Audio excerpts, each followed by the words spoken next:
I'm Pamela Hastings, the world famous doll maker.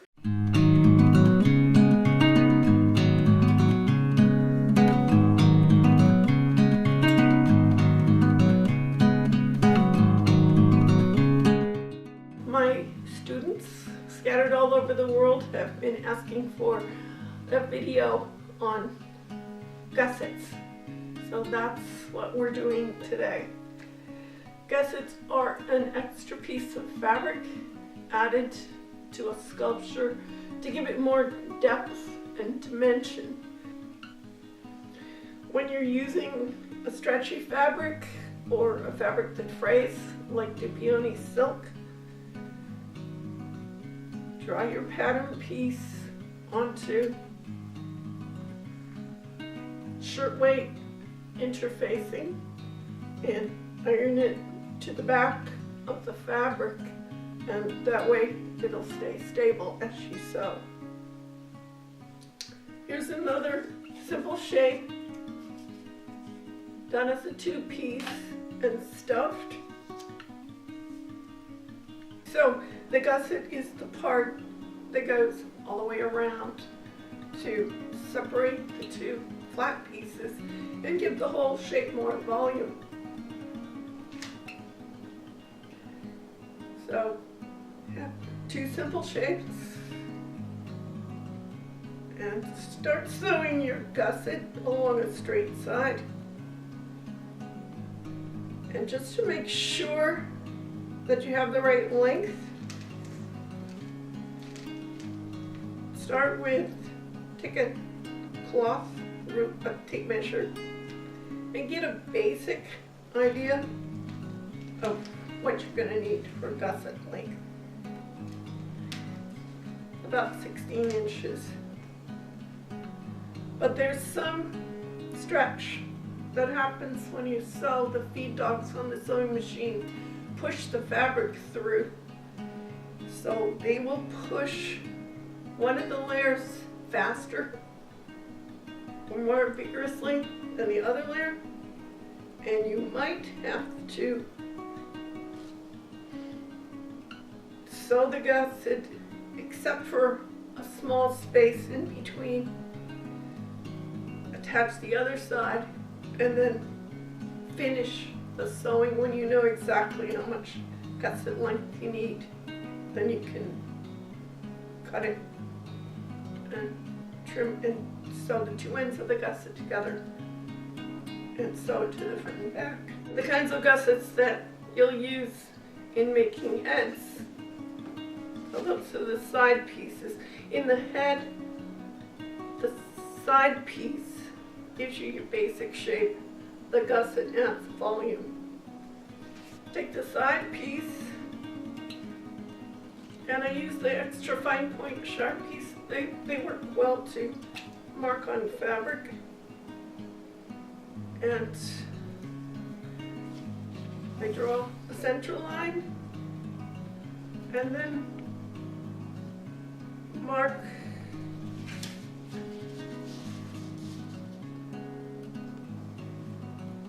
where the changes come by doing a line across. Now heads are fatter back here than they are in the neck, so the gusset expands as it goes around the back of the head.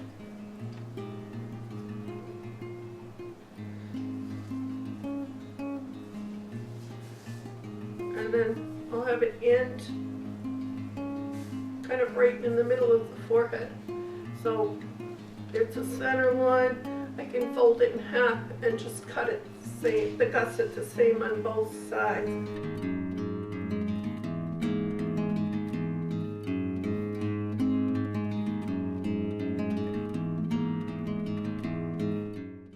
Here's a piece that uses this type of gusset. It comes up the back of the neck, it goes in, and then comes back out where the skull gets bigger and ends in the middle, right where the nose starts. This piece is little more complicated. There's a gusset that there's still the side of the head. There's a gusset under the chin that goes for the front shape. There's an oval for the face with a little bit of nose, and then a gusset that comes down the back of the head. This is my doll in a day pattern, and everything is done in 2 pieces except for the gusset at the bottom of the dress. That gives it more shape.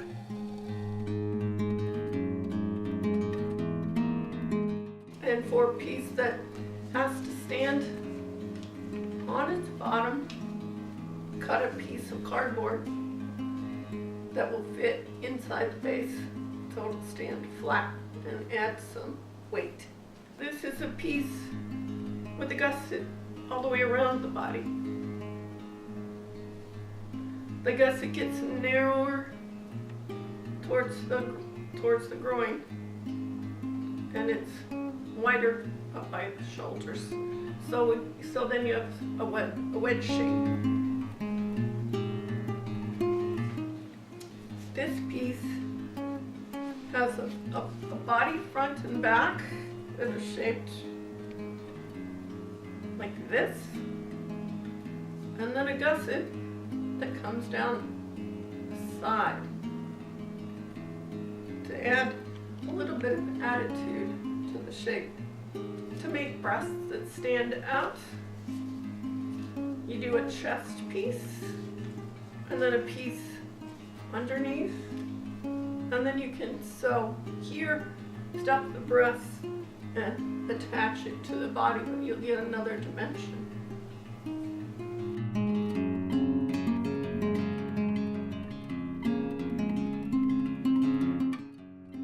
This is a generic animal shape, and you can create a gusset that will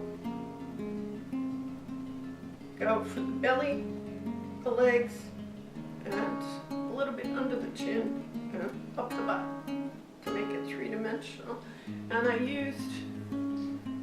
that's the kind of gusset that I would use in a piece like this.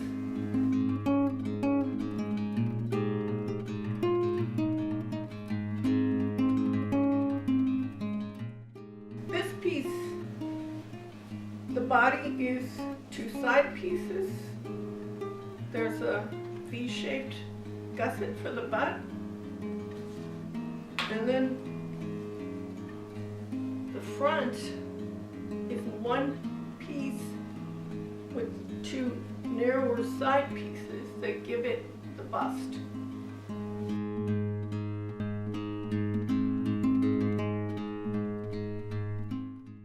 This has a lot of gussets, 2 sides of the face, a gusset that comes to a point under the chin, side of the head gussets, and then the gusset that comes up the back and gives the wide space for the back of the skull and ends at the forehead.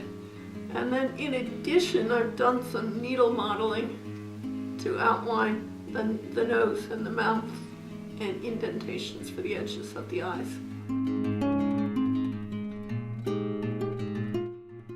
Again, because of the way the feed dogs on the sewing machine stretch the fabric differently from front to back, it's important to watch out for warping as you sew. So in clothing making, little points are used to show you where to match up the 2 pieces of fabric. When you're working small, you may have to use just a little cut, like a notch, into the edge of the fabric, because it's important to make sure that those marks come out at the same place on the front and the back of the piece.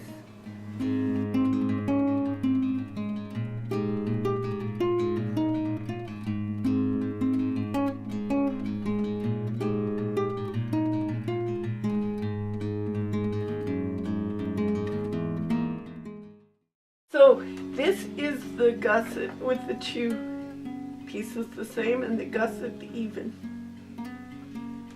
And I try to start sewing on a straight side, and I'm going to leave some space so that I can join the ends of the gusset when I'm done. So, I like to put the gusset on the top, and I'm going to come up to a corner here, and I'm using a quilting pin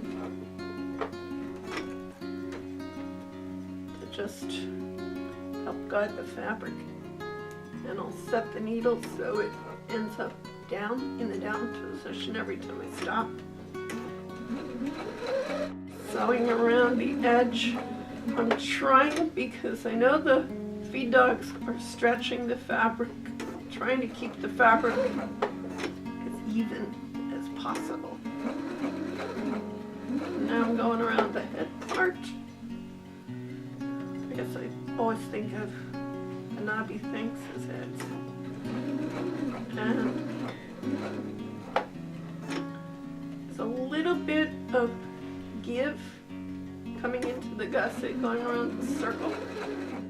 Be sure that the edges are lined up so the shape will come out even at the end. But I stop at every corner and let the needle sit down in there.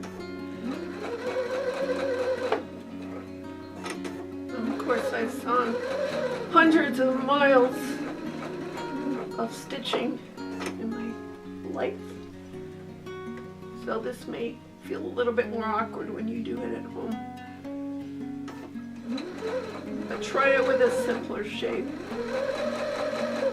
Okay, I'm into the last corner, and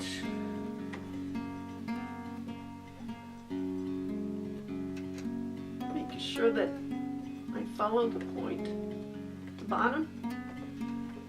Take a couple more stitches.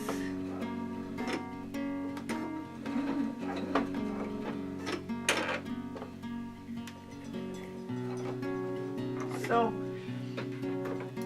the gusset is going around the shape, but it's not quite meeting. So the gusset was just a hair longer than what I needed, and I wasn't sure. So it looks like the gusset length should be here. So I'll sew the two ends together.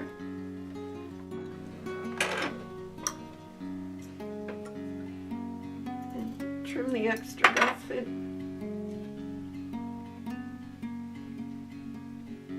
Then I mentioned there's scrunching and stretching to make the fabric come out even. This I'm scrunching just a little bit. I overestimated the length that I need for the gusset. And I'm completing stitching it to the front. Okay.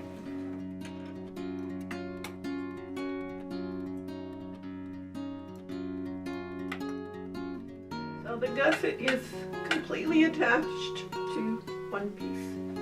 Now, it's really important to try to match the places on the second piece.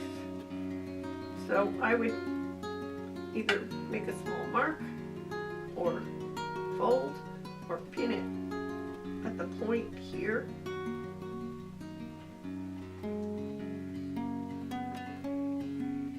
So when I sew the second side, I want to be sure that I remember to leave space for stuffing, and that should be along the straight edge. And again, it just is easier to me to start to sew with the gusset on top so I can see what I'm doing. And I'm using a quilt pin to just help me manipulate the fabric. Stopping at the point.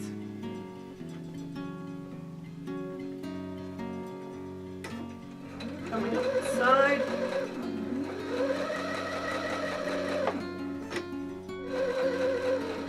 There's a point underneath there. I want to stop. And then the bottom point. So I scrunch fabric just a little bit so that the bottom points will come out exactly across from each other.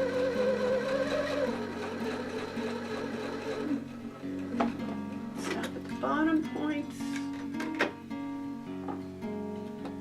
And then this is the final side, so I need to leave space open for stuffing. So I'm going to sew that far. See how it looks.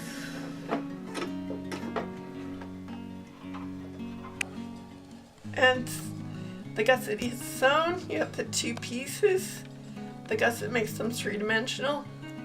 The points are coming out in the same, roughly the same places, front and back, and an opening for stuffing. So give it a try, use some bigger pieces, and have fun with gussets. I hope that this gives you lots of inspiration for designing new pieces with gussets. Check out my blogspot for more information and free patterns. Thanks for watching.